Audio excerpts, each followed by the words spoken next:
Hey everyone, welcome back to the Phase podcast. I'm James, and today I am super lucky to be joined by Vicky and Dylan, two Year 12 students who have volunteered in a number of ways with Phase this year. They've been involved in our GROW program, helping Year 5 students, so 9 to 10-year-olds, understand how to manage their emotions, deal with change, and come back from disappointment. And they've also volunteered on our Step Up program, which helps support Year 6 students, so 11-year-olds, with their transition to secondary school. We recorded this podcast while Vicky and Dylan were on their work experience placement here at Phase at the end of the summer term. And they're going to share some insights and some advice around being a young leader. So without further ado, let's hear from Vicky and Dylan, and I hope you enjoy today's episode.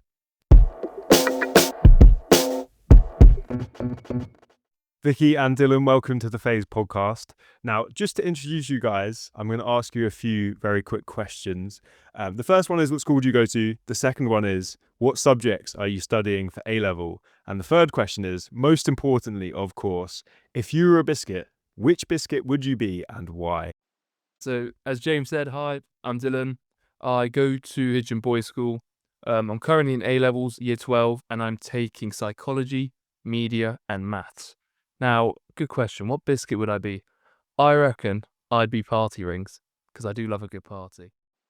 Okay, so I am from the Priory School and I take health and social care, sociology and psychology. And I think if I was going to be a biscuit, I would be a hobnob. Just because they're like a little bit imperfect, but I feel like people still like them. Such a well thought through answer. And I just want to clarify to all of our listeners, I only asked these guys this question 5 minutes ago.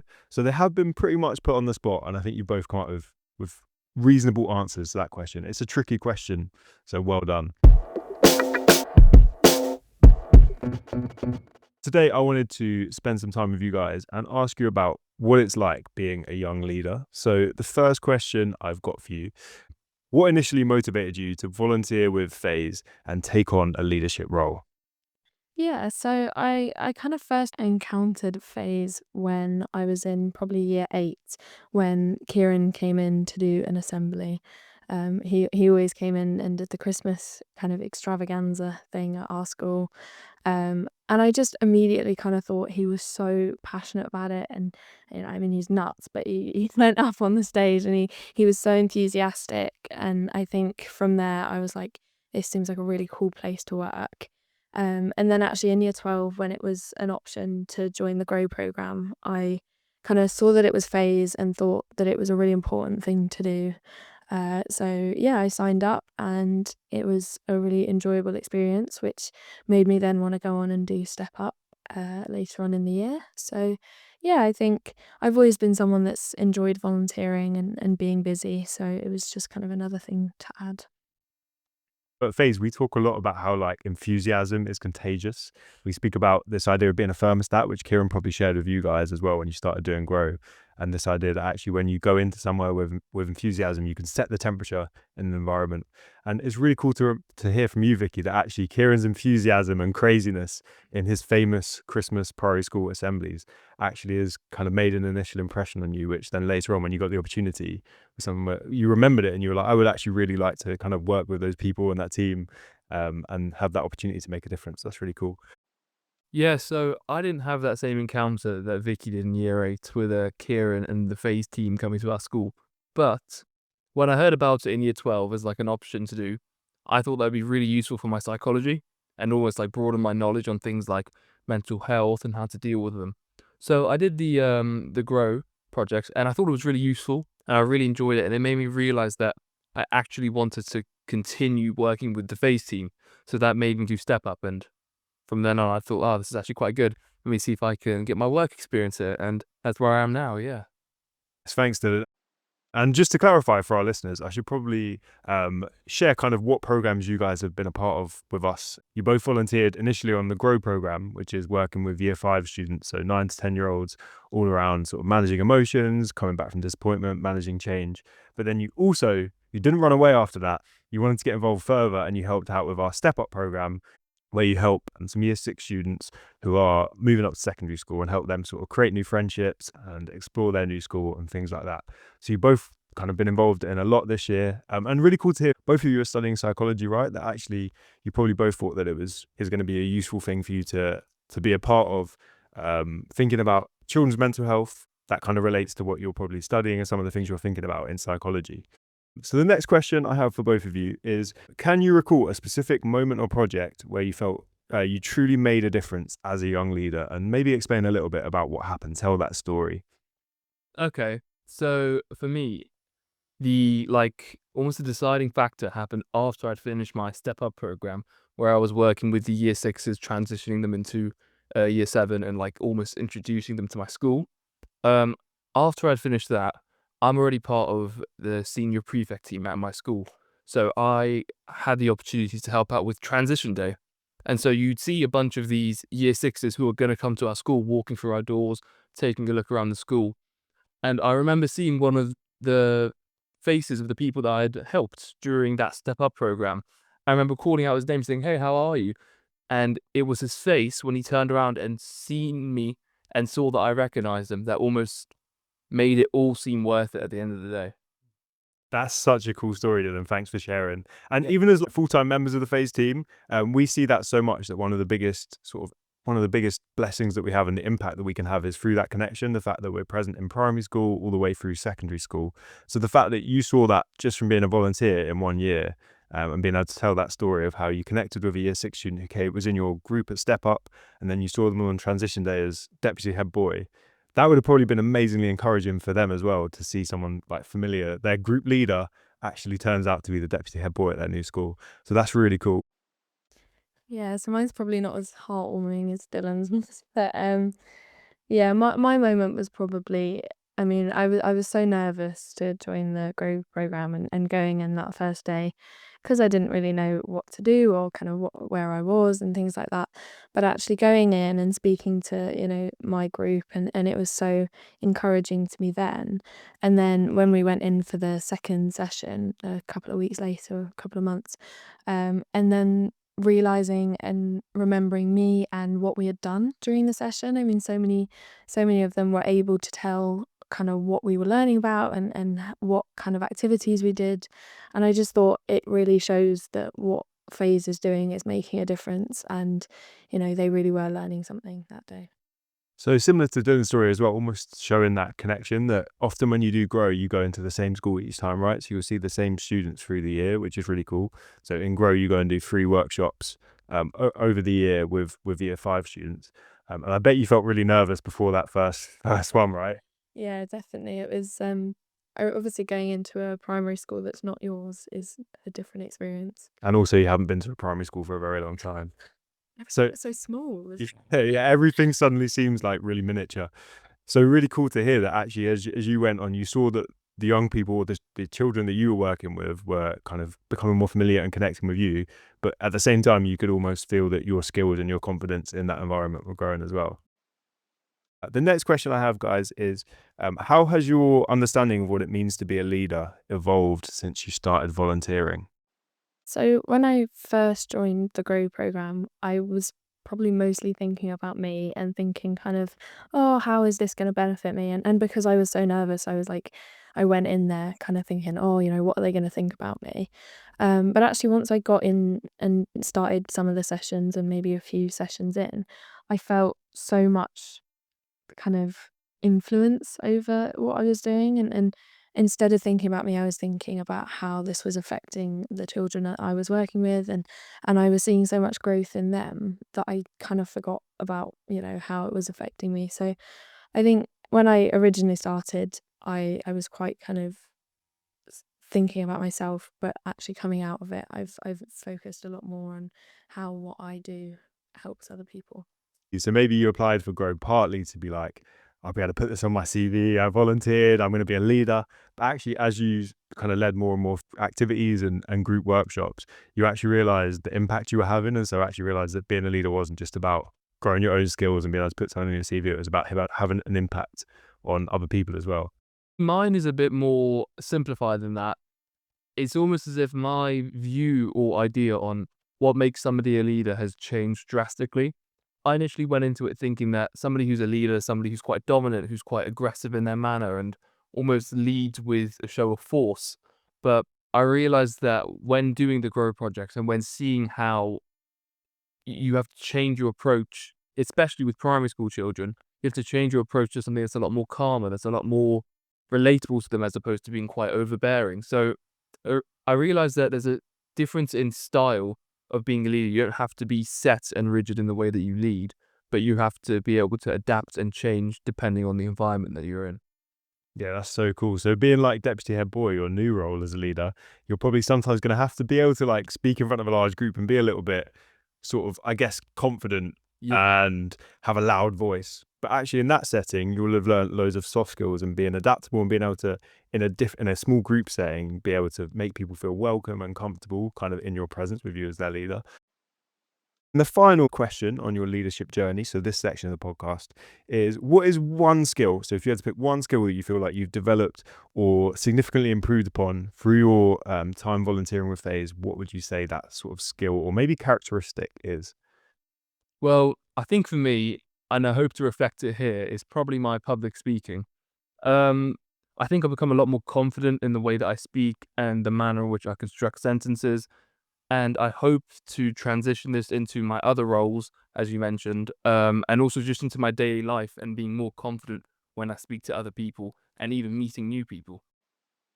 Yeah, so I think the skill that I kind of practiced at least was just remembering names. I mean, I was such a terrible I had a terrible memory before I started Grow, and it was one of the things I was quite nervous about because obviously you've got this group of 5 or 6 children, and it was trying to remember everyone. But actually, when I did remember their names, you could see how much of an impact it had on them. They felt kind of respected and they felt special, and so I really wanted to push myself to try and remember each group and each individual as they were, because there's nothing worse than going into a classroom and the teacher not remembering your name. It's I wanted to show them that I was there and that I cared, and and I could see how much of an impact it made for them. And that might seem like a small thing.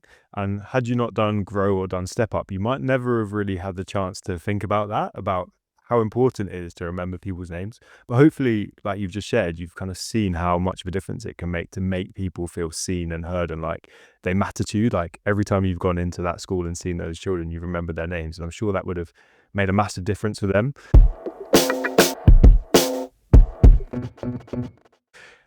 In this next section of the episode, we're going to think about some of the challenges you might have faced as young leaders, and some of the challenges you have faced in your role as volunteers for FaZe, and how you overcame those.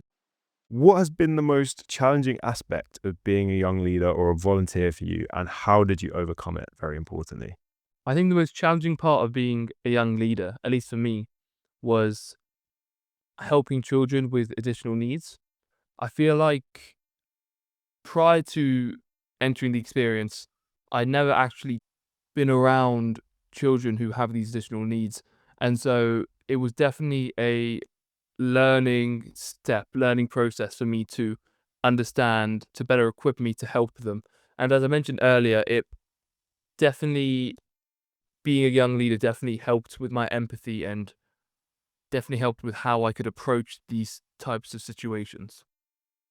Yeah, I love that answer, Dylan. So sometimes how like even in some situations where maybe you didn't feel like you had loads of experience or you'd got loads of skills and prior knowledge, actually you learned that one of the ways to overcome that challenge was actually just having that empathy, being patient, being able to listen to those children probably made such a difference. And hopefully you will have seen that. And actually in so many situations, particularly working with children, that empathy and that patience can make a massive difference.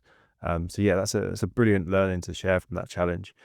Yeah, so quite similarly to kind of how we spoke about empathy and everything, I think some of the children did get distracted, and it was sometimes difficult to keep them engaged throughout the whole session. What I found kind of helped with that was making sure that anything that I did reflected what I wanted them to do. So, if Kieran was speaking and I wanted them to watch Kieran whilst he was talking, I was making sure that my eyes were with Kieran instead of elsewhere.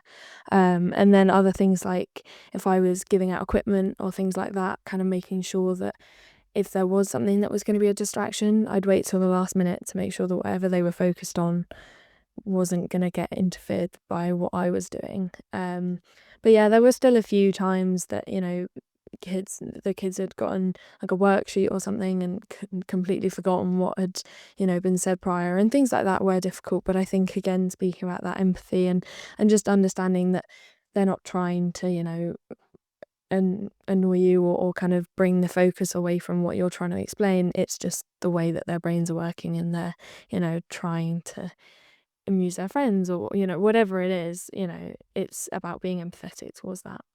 Yeah, I think that point about being a role model is really cool. So to the year 5 students or the year 6 students that you would have been working with, they would have really looked up to you guys as year 12 students, as big sixth formers. And so, yeah, being aware of the fact that actually if you were listening to Kieran during a grow workshop, they'd be looking at you and actually thinking, well, if they're listening, I need to listen. And so that might have been really new for you guys of having a group of children looking up to you, of like modeling your behavior. So yeah, it's really cool to learn from that and understand that actually being a role model was probably a challenge that you would have faced that was maybe new to you in that situation as well. So maybe thinking more specifically now about challenges, can you share a time where something didn't go as planned or didn't go as you wanted to? And what did you learn from that experience? Yeah, so one of the first Step Up program sessions that I did, I unfortunately was coming straight from an exam, and it was a bit of a pain because I had planned it all out so that I'd made sure that I would get there on time.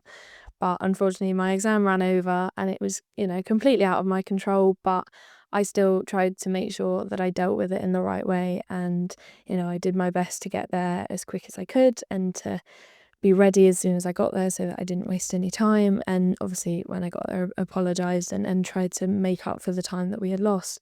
But I think, things do go wrong, and especially with timing and stuff like that, it can be difficult to stay calm in situations like that. I could definitely feel myself getting a little bit panicky, but it was just making sure that I was professional, and, everyone was on the same page when I was late, and, everyone was fine about it, so it was okay. But yeah.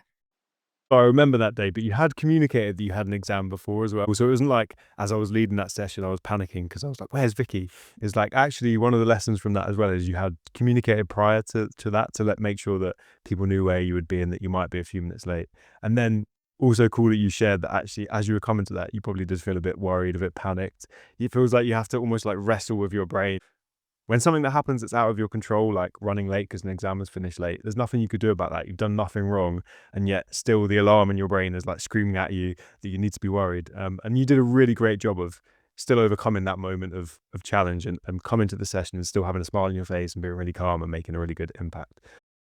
As much as I'd like to say I'm perfect, definitely a couple can come to mind where I faced some challenges. The biggest one for me was probably there was this one session that I had where I had quite a unfocused group, or at least in my eyes unfocused. And I was struggling to keep their eyes on the task, keep them completely dialed in on what we were doing and what Kieran was teaching from the front. And looking back on that experience, I think I realized that, as Vicky was saying earlier, the way that you have to lead by example. So I don't think I was leading by example very well that day. Maybe I had my eyes wandering and that they saw me and thought, oh, if his eyes are wandering, then it must be all right. So looking back on that, I think for sure what I learned was that I have to act as a role model. I have to act in the way that I want the children around me to act in order to keep them focused on the task. My final question for you both on this section around challenges is obviously in year 12, you've got quite a lot of responsibilities, your first year in sixth form. But what did you guys learn, or what is something you can share about how you overcame the challenge of balancing your responsibilities of studying for your A levels, but also being a young leader, being a volunteer, and taking out some extra time to do things like that? The biggest thing for me that helped me balance my leadership duties and my studying for my exams was making sure that I had clear and concise time slots and that I planned my days around the FACE projects. If I didn't have time to do a FACE project, if I had something going on that day, maybe like a school trip or an exam, I'd make sure to just not attend that FACE project, obviously letting you or Kieran know about that. Doing that for me was the biggest thing because it meant that I never panicked about missing something or panicked about not taking part. So I think definitely planning and managing my calendar was the biggest factor for me. Yeah, so just kind of knowing what you've got going on and making sure that you're forward thinking so that if there are times where you have to prioritize schoolwork or something going on at school, that actually you're able to communicate in good time and let the people that need to know that you can't make it. And so, yeah, that would have been something that you probably feel like you've grown this year, I guess, is being able to really like manage your own time and having a lot more responsibility, probably putting things in your calendar, making sure that you're looking to the week ahead or perhaps the couple of weeks ahead. I've always been quite a busy person. Like when I was younger, I was always that kid that did like every club under the sun. But actually going into secondary school, it was definitely a bit of a shock having kind of additional responsibilities. But I think my way of managing it was always just utilizing the time in school because I think I kind of utilized a lot of homework clubs and things like that so that I had that time outside of school to use for things that I enjoyed like volunteering or whatever it is I was doing, and I think I've brought that on now obviously with doing the Grow program or Step Up. I was just making sure that everything that I needed to get done for school was finished by the time I'd left the building, and then I could just focus on what I was doing then. And I think that's probably my biggest tip for people, use the homework clubs, use lunchtime, things like that, because then you do get your afternoons free, which is so important. So sometimes it's almost like using different environments can be really key. So for you, you've always found it useful to do your schoolwork and your homework at school. And then when you go home, you can go to your clubs or just chill out in the evening, whatever that might be. And so almost like blocking out your time that I'm going to be in this space or place until I've finished everything that I need to there. And then I can go to the next thing and know that I'm prepared and everything that I need to worry about for school or whatever is done for that day. We're going to spend some time thinking about the impact you've had, but also who inspired you in the first place. What impact do you hope your leadership has had on the people you've worked with this year or the causes you've supported? So the impact you hope you've had on Phase as well. For me, I hope to have a positive impact on everyone around me. I mean, I think that's granted and hopefully that's happened. Especially with the children I've worked with, I hope that if they ever see me around walking in town, that they can see me and recognize me as somebody that helped them out or taught them a couple new things. I think that would be really redeeming for me and almost make all of this seem worth it. Even with Phase, I hope that the team I've worked with, I hope I had a positive impact. I hope I was a nice person to work with. Wouldn't want to be distasteful to anyone, but yeah, I think just a good impression on everybody would be quite nice. I can actually attest to that, Dylan. Oh. And I have a bit of an anecdote from today, actually. It's almost like it was meant to be. Dylan came and helped me out with something at the boys' school this lunchtime.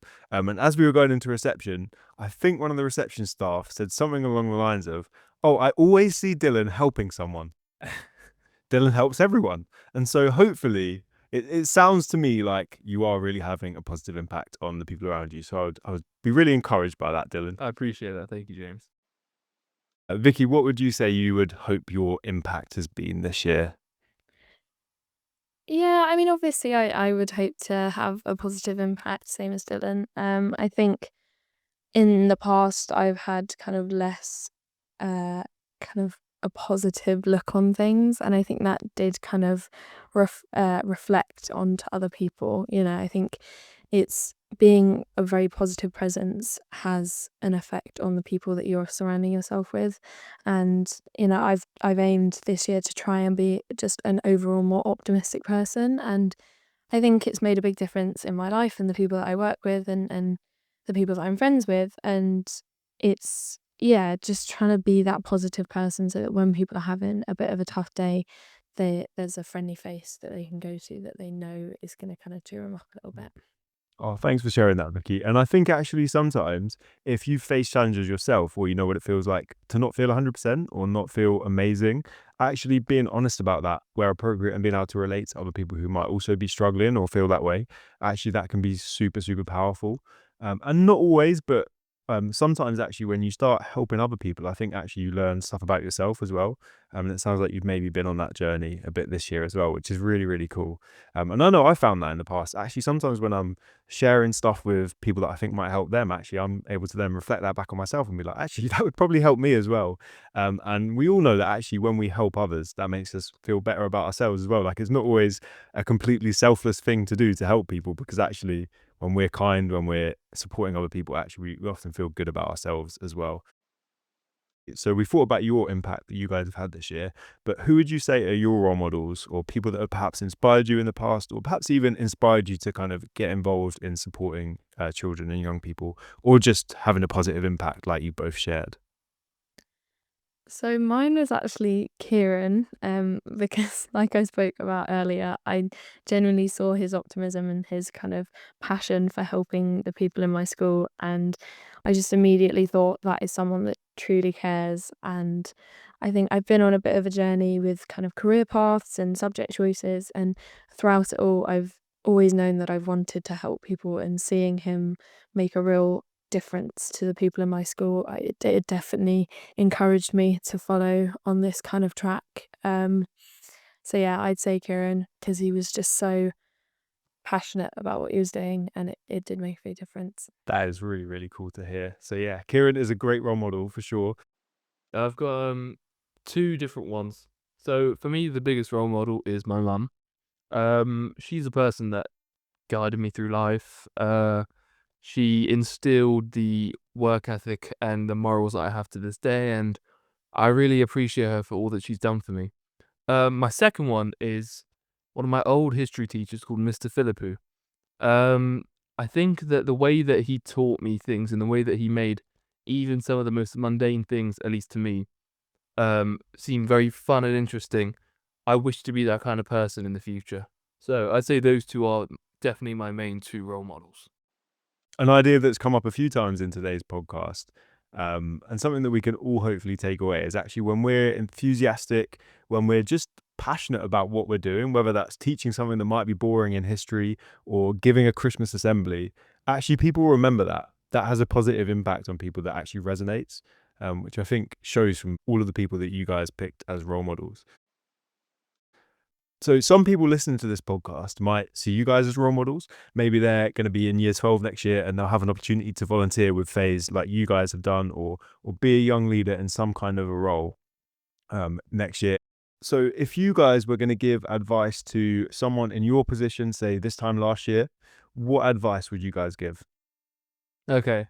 So Vicky brushed up on this, but it's the name learning. It really is. I mean, you've got to be prepared to learn people's names. It might sound silly and it might sound like, oh, that sounds quite easy, but with the amount of children that you help and with the amount of new people that you meet, you have to be prepared to learn all these different names. And it also means that, I think Vicky said this as well, you make a deeper connection with that person. When you say their name, they recognize that you know them and it almost feels more personal to them now. That you're not just another face, but you're actually somebody that knows who they are. So definitely learning names for me. That's such great advice. And just to clarify for people that are like, why do they keep speaking about remembering people's names? I think the message you're trying to get across, Dylan, is that when you take on some responsibility and you're responsible for leading people, making sure that the people you're leading know that they matter to you, that you remember their names, that maybe you remember what they said they were passionate or excited about, that you remember those things and you care about it, you're interested in it. That's really important. And that starts with actually, I remember your name. That is such good advice. And what about you, Vicky? So for people in situations where they're thinking about taking on a volunteer role, I would definitely say do it. I think it gives you so many skills that are not given to you through school. I think we put a lot of pressure on academic ability and the skills you learn in a classroom, but actually workplaces are very different and they will expect different skills from you. So I think volunteering gives you a bit of an insight into things like communication and, interacting with people in a workplace, which you just don't get at school.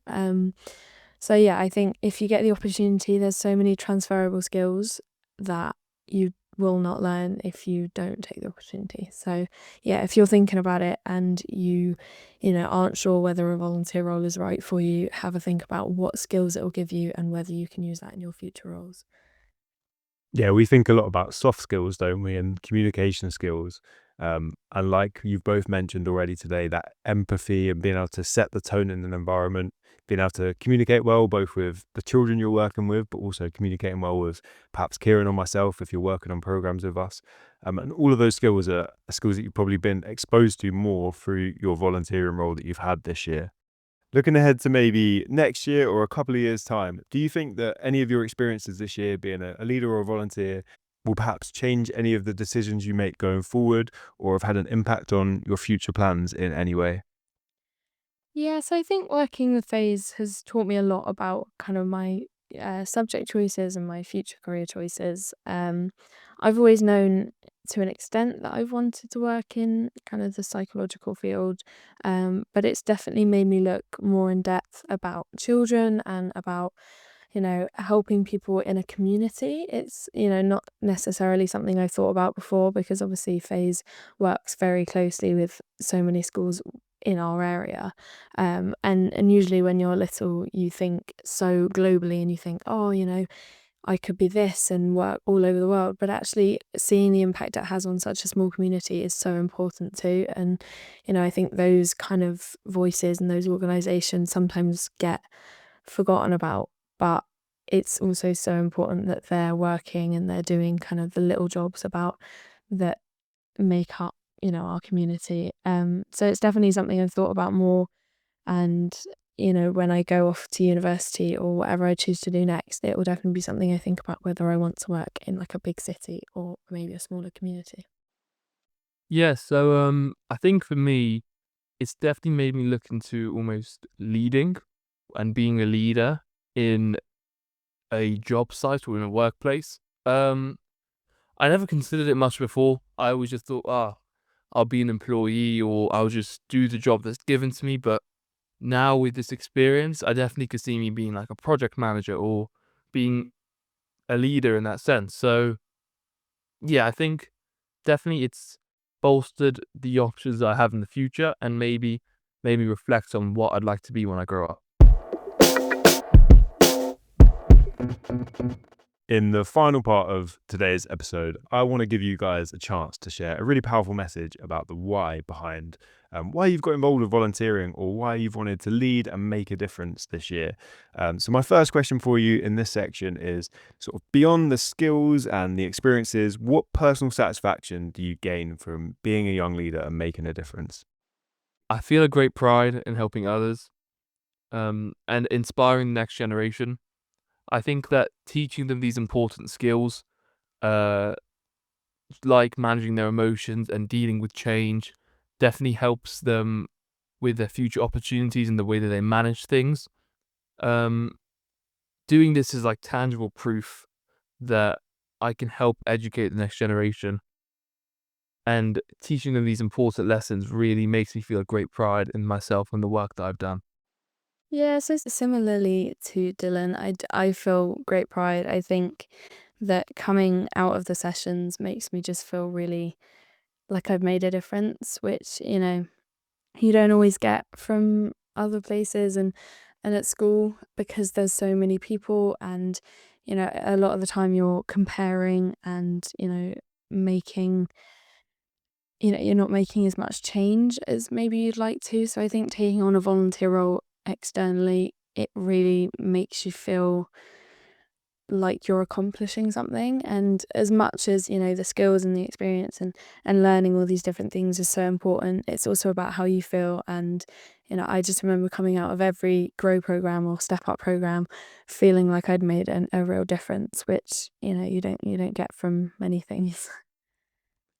I think something I got from both of your answers to that question is that uh, looking back on some of the things we've already spoken about in today's episode, that there are challenges sometimes to working with people, but one of the absolute blessings of working with people and trying to help and support people is often there is a real tangible kind of impact. You get to see the difference you're making. Now, not always. Sometimes the difference you're making, I'm sure there'll be things you've done this year or impacts or differences you made that you actually won't even see, that maybe the children you've worked with will kind of benefit from what you've worked with them perhaps a year down the line from now.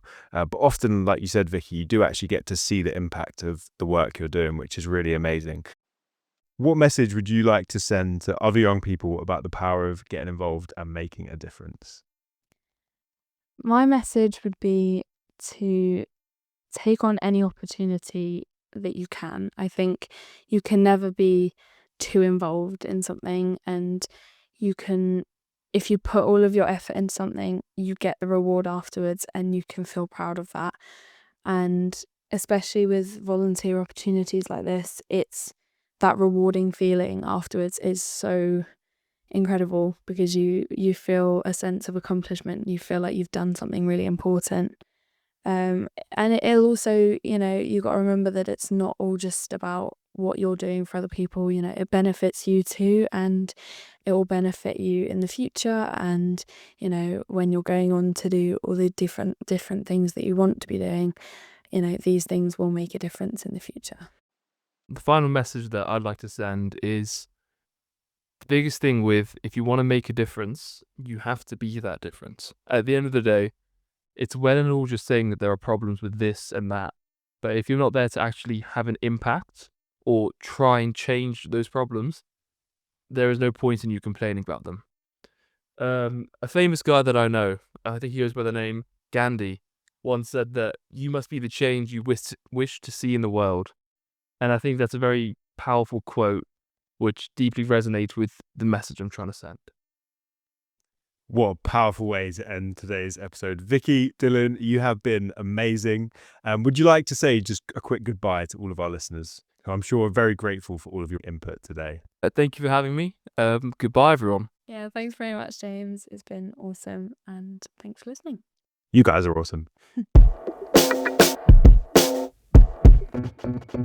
I hope you enjoyed this episode of the Phase podcast. If you did, please consider rating the show or leaving a comment, as it really helps more people discover our podcast. And as always, if you want to make sure you stay up to date with all things Phase, subscribe to this podcast on your favourite platform and follow us on your favourite social media @Phase Hitchin.